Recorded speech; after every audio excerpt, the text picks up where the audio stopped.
جب آپ یہ صحافت جو آپ کا پروفیشن ہے، اس کو آپ نے باقاعدہ یعنی مائنڈ میں لے کر کوئی ڈگری لی پھر آئے، یا پہلے آ گئے پھر پڑھا؟ ایسا تھا کہ جب ہمارا جو پورا پاکستان ہے نا، اس میں کوئی کیریئر کاؤنسلنگ نہیں ہوتی جی، آپ کو کوئی شخص یہ نہیں سکھاتا، ایون آپ کو یہ نہیں بتایا جاتا کہ باتھ روم میں ٹوائلٹ پیپر کیسے استعمال کرنا ہے. آپ کو کسی نے بتایا ویسے کبھی؟ نہیں. کسی نے آپ کو یہ نہیں بتایا ہوگا کہ سلیپر پہننے کا طریقہ کون سا ہے. کسی نے آپ کو یہ نہیں بتایا ہوگا کہ تکیہ کیسے رکھنا چاہیے. کسی نے آپ کو یہ نہیں بتایا ہوگا کہ رضائی کس طرح استعمال کرنی چاہیے. کسی نے آپ کو شلوار میں ناڑا ڈالنا نہیں سکھایا ہوگا. کیونکہ یہ پاکستان ایک ایسا مزیدار ملک ہے جس میں کوئی شخص کام کی چیز نہیں سکھاتا کسی بندے کو. جہاں سے لوگوں کو یہ پتا چلے نا اس کو کوئی فائدہ ہو سکتا ہے تو کوئی شخص نہیں سکھاتا. ٹھیک ہے.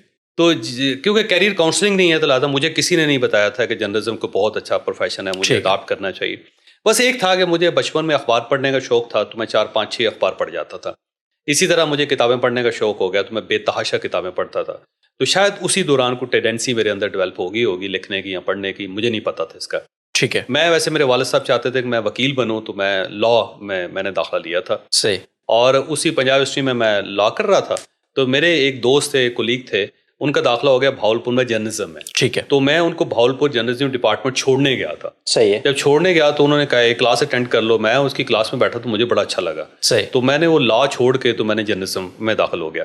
اور اس وقت تک مجھے نہیں پتا تھا کہ جرنلزم کیا چیز ہوتی ہے. بس اتنا پتا تھا کہ کسی بندے نے مجھے یہ بتایا تھا کہ جو جرنلسٹ ہوتے ہیں ان کو ریل کا ٹکٹ جو ہوتا ہے ان کا آدھا ہوتا ہے. تو میرا یہ بڑا انسینٹیو تھا کہ کبھی اگر ریل پہ سفر کریں گے تو ہمیں آدھے پیسے دینے پڑیں گے. ٹھیک ہے. تو یہ ایک انسینٹیو تھا جرنلزم میں، اس کے علاوہ کوئی خاص انسینٹیو نہیں تھا.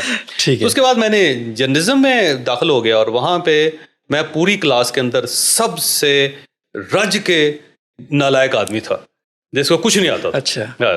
اور سب کا خیال یہ تھا کہ یہ پاس نہیں ہو سکتا.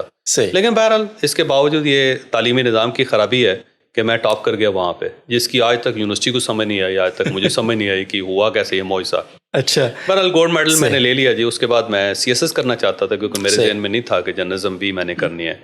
تو میں نے سی ایس ایس کی تیاری شروع کر دی. میں نے پھر پیپر دیے سی ایس ایس کے اور میری اچھی پوزیشن آ گئی اس کے اندر. لیکن اسی دوران پھر میں نے نوائے وقت میں نوکری کر لی تو وہاں پہ مجھے اچھا بہت لگا، ایک اچھی فیلنگ آئی. تو یہ جو اچھی فیلنگ ہے اس نے مجھے جرنلسٹ بنایا. اس کے علاوہ کوئی ایسا کام نہیں تھا. پھر ایک اور نیچر کے اندر یہ ہے کہ جو کام میں سٹارٹ کرتا ہوں میں پھر اسے ادھورا نہیں چھوڑتا. زبردست. تو شاید یہ کیونکہ جرنلزم میں قدم رکھ لیا تھا تو پھر یہ سوچا یہ تھا کہ یہ ایک دروازے سے داخل ہوئے ہیں، اب دوسرے دروازے سے باہر نکلیں گے، اس سے واپس تو نہیں جائیں گے. دنیا میں کوئی ایک بھی شخص ایسا نہیں ہے جو اپنی ڈگری اپنی جیب کے اوپر لگا کے پھر رہا ہو یا ماتھے پہ چپکائی ہو اس نے.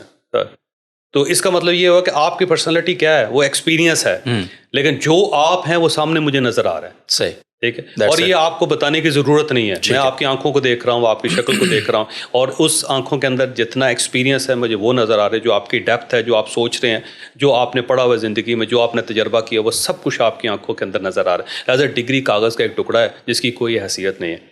ایجوکیشن ایکسپیرینس کا نام ہوتا ہے، وزڈم کا نام ہوتا ہے. اور جہاں سے وزڈم آپ کو مل گیا، جہاں سے آپ کو ایکسپیرینس مل گیا، پڑھے لکھے آدمی بات کرتا ہے. اور یہ جو نالائق آدمی ہوتا ہے اس کے پاس یونیورسٹی کی ڈگری نہیں ہوتی، یہ یاد رکھیں. یونیورسٹی میں بیک بینچر ہوتا ہے جیسے میں تھا، لیکن اسے زندگی کا بہت تجربہ ہوتا ہے. زندگی کی بہت بڑی جو یونیورسٹی، جو دنیا کی سب سے بڑی یونیورسٹی جو زندگی ہے، اس کا وہ ڈگری ہولڈر ہوتا ہے، اس کا وہ پی ایچ ڈی بلکہ اس کا پروفیسر ہوتا ہے. لہٰذا اس کا کوئی ایسا شخص مقابلہ نہیں کر سکتا جس نے ٹیکسٹ بکس پڑھی ہوں یا وہ چیٹنگ کر کے، جو ایگزامینیشن سسٹم کو چیٹ کر کے وہ اس نے ایک ڈگری لے لی ہو، کاغذ کا ٹکڑا لے لیا. ٹھیک ہے. نوائے وقت کی آپ نے بات کی، آپ نے وہاں جاب سٹارٹ کی. سب سے پہلی نوکری کب، کس سن میں؟ میں 1992 میں پی این بھرتی ہوا تھا جی نوائے وقت میں. میرا کام یہ تھا کہ جو رپورٹر خبر بناتا تھا اس کی خبر لے کے سب ایڈیٹر کو دے دیتا تھا. جو سب ایڈیٹر خبر ٹھیک کرتا تھا اس کو کمپوزنگ سیکشن میں دے کے آتا تھا. کمپوزنگ سیکشن سے جو ٹائپ ہو کر آتی تھی ان کو واپس ڈیسک پر لے کر آتا تھا اور اس کے بعد وہ مجھے دے دیتے تھے کہ آپ اس کو پڑھ کے غلطیاں لگاؤ. میں غلطیاں لگا دیتا تھا. کوئی سینئر یہ مجھے کہتا تھا چائے لے آؤ، میں ان کے لیے چائے لے آتا تھا. وہ کہتا میرے نیچے سے بیگ اٹھا لو، میں ان کا بیگ اٹھا لاتا تھا. اور یہ کہتا تھا میرا بیگ وہاں نیچے رکھ دو، میں ان کا بیگ رکھ دیتا تھا. اور میرے جتنے سینئرز ہوتے تھے اس وقت آتے تھے، ان کا گتا ٹھیک کرنا، سیدھا کرنا، کلپ بورڈ ٹھیک کرنا، اس کے اوپر کاغذ لگانا اور ان کے کاغذ پورے کرنا اور اس ٹائپ کی چیزیں ہوتی تھی. اور ان کے پاس جب پیسے ختم ہو جاتے تھے تو ان کی چائے کا بندوبست کرنا، یہ میرا کام ہوتا تھا. مانگ تانگ کے کہیں سے پیسے لا کے ان کو چائے پلانا. زبردست. یہاں سے میں نے شروع کیا. لہٰذا میں جرنلزم میں وہاں سے داخل ہوا جہاں سے پیچھے کچھ بھی نہیں تھا. اس سے پیچھے یہی تھا کہ بلڈنگ سے اوپر سے نیچے چھلانگ لگا دے بندہ. تو میں بالکل اینڈ سے سٹارٹ کیا میں نے لائف کو. لیکن اس کے بعد میں نے کوئی فیلڈ جرنلزم کی ایسی نہیں ہے جو میں نے ایکسپیرینس نہیں کی.